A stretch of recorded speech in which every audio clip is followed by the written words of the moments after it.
Good morning and welcome from Shanghai. The wet conditions here today are likely to prove an especially difficult challenge as the teams begin their preparations for the weekend's Grand Prix. No cars on track just yet then. We'll be getting the green light in a couple of minutes. And all eyes are fixed on the sky. Anthony Davidson, I think they're hoping to spot a nice patch of blue heading this way. Doesn't look like it's going to happen anytime soon though, does it? I'm not sure how many teams will be willing to send their cars out in these conditions, to be honest. There are guys out in the pit lane with leaf blowers trying to clear the worst of the standing water away, but it seems like a bit of a futile effort as things stand right now. Of course, the best way to clear water is to get cars out on track. The trouble is, no one wants to be the first one out there. As soon as one or two sensible lap times appear on the monitors though, more are guaranteed to follow. Hello everyone and welcome back to my channel for a brand new F1 2019 video. We're here on F1 2019 for the Chinese Grand Prix. We're here in the practice stations of the Chinese Grand Prix acclimatization test. Pretty much on practice 1 we are right now. Just about started everything, and as you can see we are doing some practice tests which have been very annoying this season, this year. This game they've been pretty tough to me, and still I'm on 105 AI for this race. So bear in mind this is the last 105 AI race. From then on it's just gonna be 100 legendary AI, and as you can see on the tests I've been it's just been very hard. It's just been very tough. The only test I've completed the traumatization test, which is the easiest one, and the time management test, which I've just about made it. Like as you can see, it was very close. Just about the time management was on point to complete this one. Well, in terms of fuel management, ERS management, nothing went to plan again. The ultimate 105 AI is just set some very tough times, some very hard times to beat on this game, and I just couldn't achieve either the fuel management test, either the ERS management test, either the qualifying pace test, either the I just didn't find any pace throughout this weekend for some reason. Like, I don't know, it was the car was good, Lando was doing very good, you know. It wasn't that the car wasn't really good, it was just me not being able to push. I don't know how to explain it, but I just didn't really have any pace. And even on practice 2 here, as you can see, not the best of results. Going on to practice 3 then for the qualifying pace test, and there was rain, which made things even worse, and my chances were just pretty much none. They were non-existent. I had no chance to deliver in rain, and that was pretty much my practice. Like, no pace at all. Couldn't complete once again any tests. You know, it's a little bit frustrating to see that happening, you know, because out of those tests you get some resource points to improve the car, and if I cannot get any resource points, then it's just gonna take us a long time to improve the car, you know.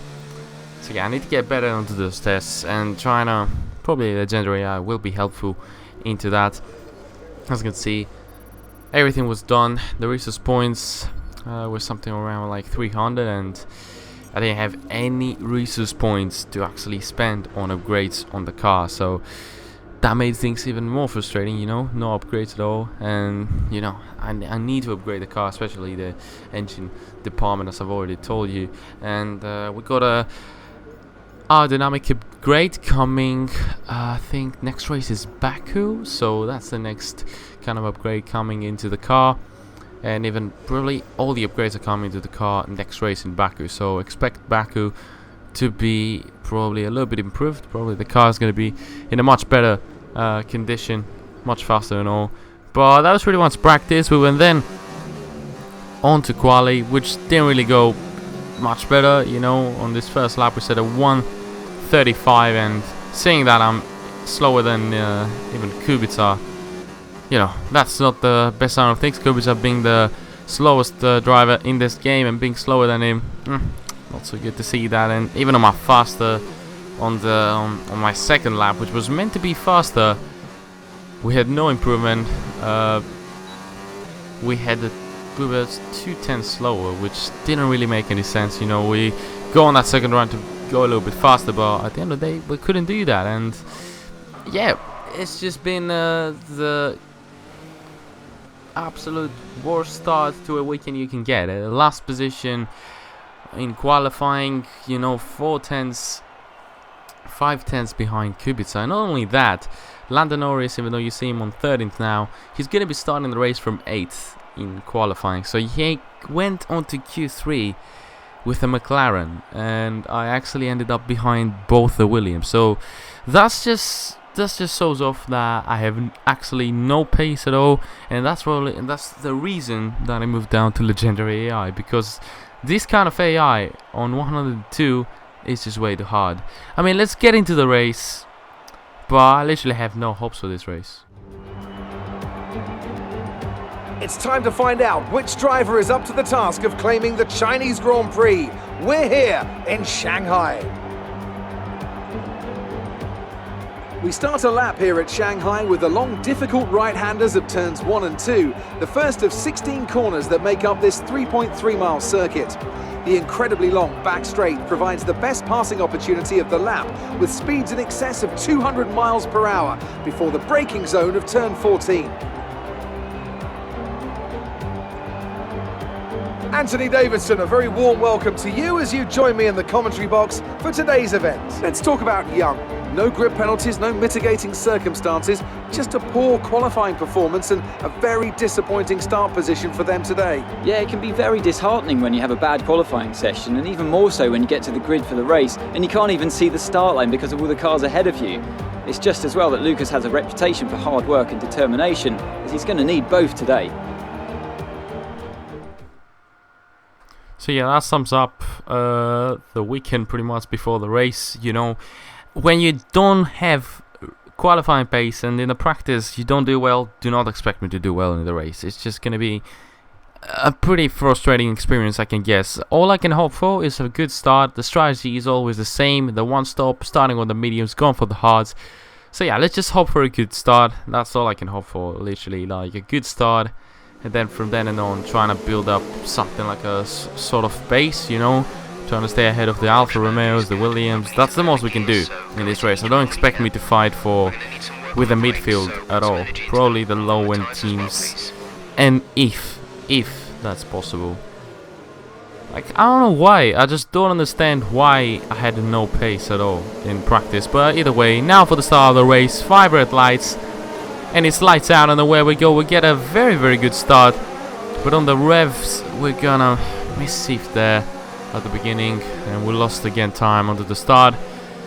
I always do that. This year, I just can't have good starts on this game for some weird reason. Probably changed gears way too late. But we go side by side with George Russell. He makes a little bit of contact with me, and now I'm gonna try and go around the outside of him, and Raikkonen is also very close to me. We go side by side with Kimi Raikkonen now. Let's see, I can actually make the move stick. Yes, we can. And also Albon goes very slowly, so we are actually side by side with him, wheel to wheel contact. Didn't give me really any space at all. And now onto this fast left-hander, we're gonna be completing a move onto Alexander Albon. Fantastic start, already gained 5 positions. That's nothing more I could ask for, pretty much.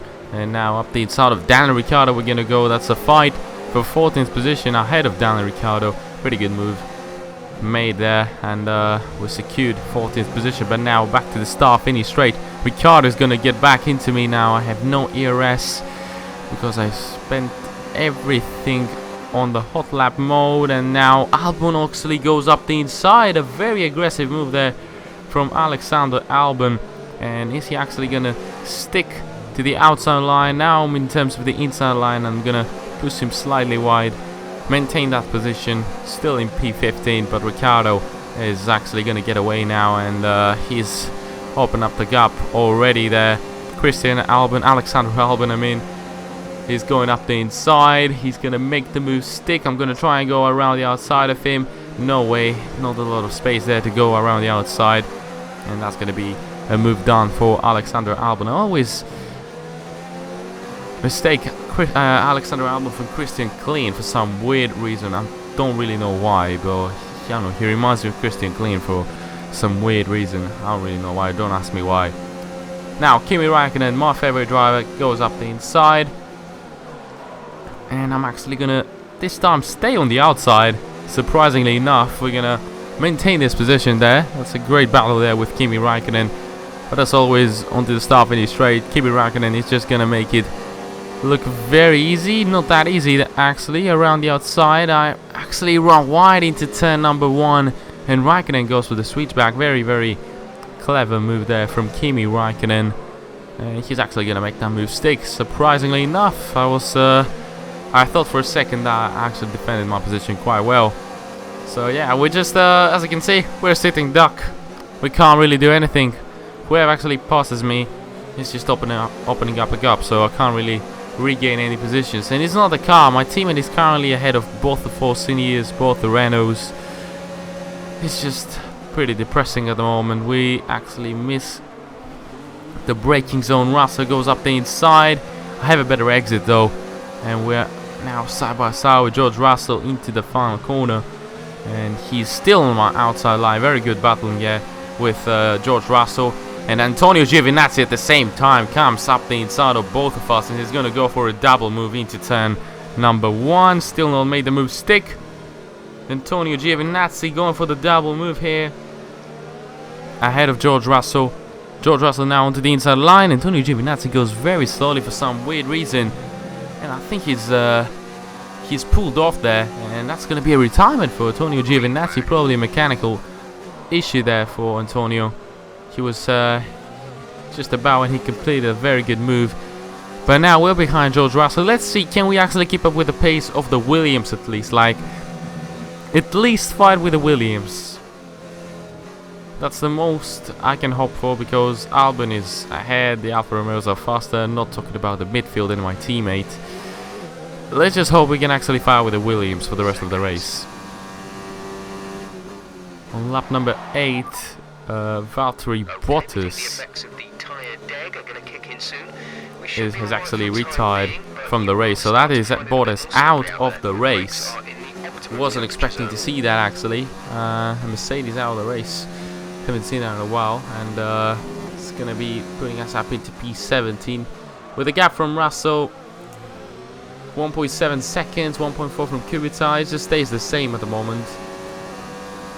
Some laps later, it doesn't stay the same. Russell has opened up a gap from me, and at the same time getting attacked from Robert Kubica. Pace is absolutely horrendous around this track. Kubica cut the corner there, but he's not gonna be able to complete the move here on lap number 9. And let's see if you could actually go for a move now into the start finish straight. The gap from Russell is 4 seconds. It's just not looking very good for me at the moment, not being able to catch up to Russell and getting attacked from Robert at the moment. Not the best of scenes in the Chinese Grand Prix so far, and we're actually still ahead of Robert Kubica.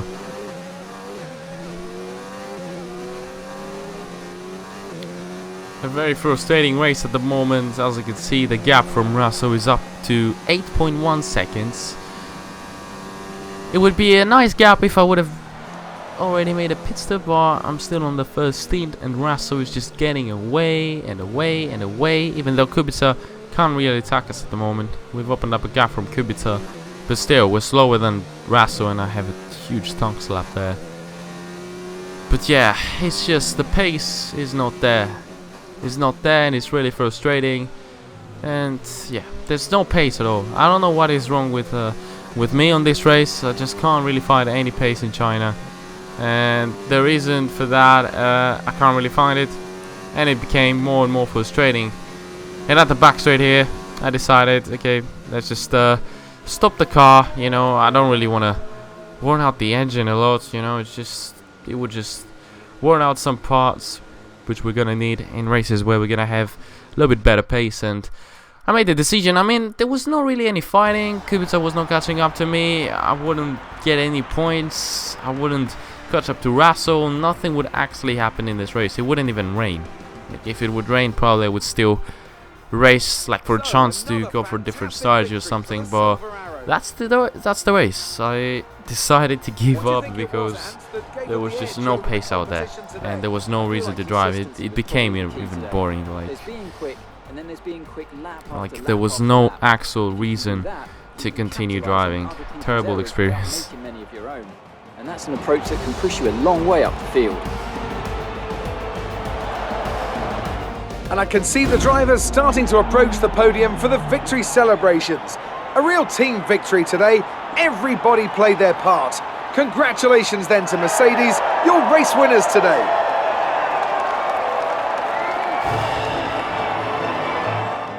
Double podium for the Ferrari and Lewis Hamilton winning the race once again. Even though on pole was Valtteri Bottas, who retired from the race, unfortunately for him. As you can see, even on the fastest laps, I'm 8 tenths slower than Robert Kubica. So Robert would actually overtake me at some point in this race. So yeah, terrible experience in Formula 1 in F1 2019. Like, this is just... That was a disgusting really go your way experience. today. So, Let's have your take. You've had experience with Devon's fast, aggressive style. Any advice for the drivers he passed today? I literally don't really care about Devon.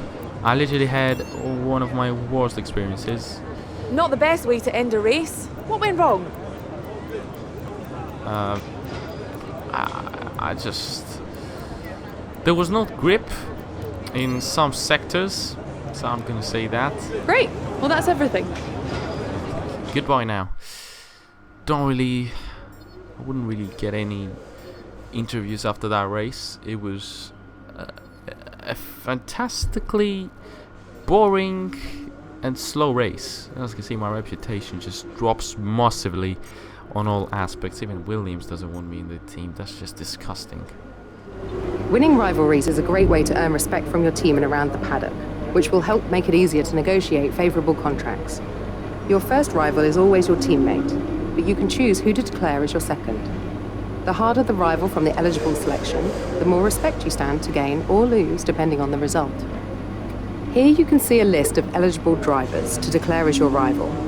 The more challenging they are to beat, the more the paddock will respect you for succeeding. Just be aware, you'll lose the same amount of respect if you come off second best, so it may be wise not to be overly ambitious. So yeah, purely because I'm not still secured for a position in McLaren and for my driving skills, so no, I'm gonna choose an easy rival, probably Antonio Giovinazzi. The Alfa Romeo doesn't really seem to have any pace, especially him in the Alfa Romeo. Kimi is doing quite fine, but I'm gonna be choosing Antonio as my rival. Probably we could beat him, you know. Some guy just wasn't our day. You know, sorry for retiring, but there was no reason to keep on driving. Like, I had absolutely no pace and the situation was not improving at all. Like, it wouldn't improve at all. It was a disastrous race, and hope that we will not have such a race ever again in this career mode, and things are just gonna get better and better as the time goes on. But that was it for today, guys. If you enjoyed it, smash the like button. If you haven't subscribed to the channel, subscribe. Follow me on Twitter and on Twitch, and until the next video, guys, which is gonna be tomorrow for Dare Rally 2.0, I'll catch you later. Goodbye. Ladies and gentlemen, this is the big moment we've all been waiting for. Ladies and gentlemen,